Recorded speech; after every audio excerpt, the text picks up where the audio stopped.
ഒരു ഇടവേളയ്ക്ക് ശേഷം ശോഭാസ് വേൾഡിലേക്ക് വീണ്ടും സ്വാഗതം. എൻ്റെ ഈ പരിപാടി ഷെയർ ചെയ്ത് ലൈക്ക് ചെയ്ത് സബ്സ്ക്രൈബ് ചെയ്യുമല്ലോ. അശ്വതി മകം മൂലം കേതുദശ തുടക്കം.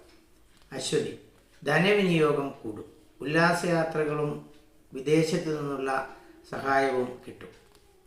വിദേശ ജോലി കൈവശം വന്നു ചേരും. വ്യാഴം ശനി അനുകൂലം. എല്ലാ കാര്യങ്ങളും പൂർവാധികം ഭംഗിയായി നടക്കും. വീട്ടിൽ ചില മംഗളകർമ്മങ്ങൾ വരാൻ യോഗം.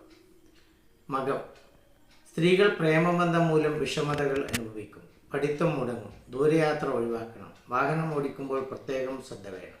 അപകടം പതിയിരിക്കുന്നുണ്ട്. ശത്രുശല്യം ഉണ്ടാകും. നിലവിലെ ബിസിനസ് ചില മാറ്റങ്ങൾ ഉണ്ടാകും.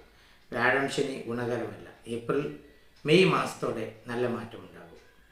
മൂലം രാഷ്ട്രീയ പ്രവർത്തനങ്ങൾക്ക് വളരെ നല്ല കാലം. നല്ല വാഹനം വാങ്ങാൻ യോഗം. കുടുംബസൗഖ്യം കുറവായി കാണുന്നു. നഷ്ടപ്പെട്ടവ തിരികെ കിട്ടും. ബാങ്കിങ് മേഖലയിലുള്ളവർക്ക് സ്ഥാനചലനം സ്ഥലമാറ്റം വരും. വ്യാഴം ശനിപ്പിഴയില്ല. ഏപ്രിൽ മാസത്തെ ഗ്രഹപ്പകർച്ച അല്പം ദോഷമുണ്ടാകും.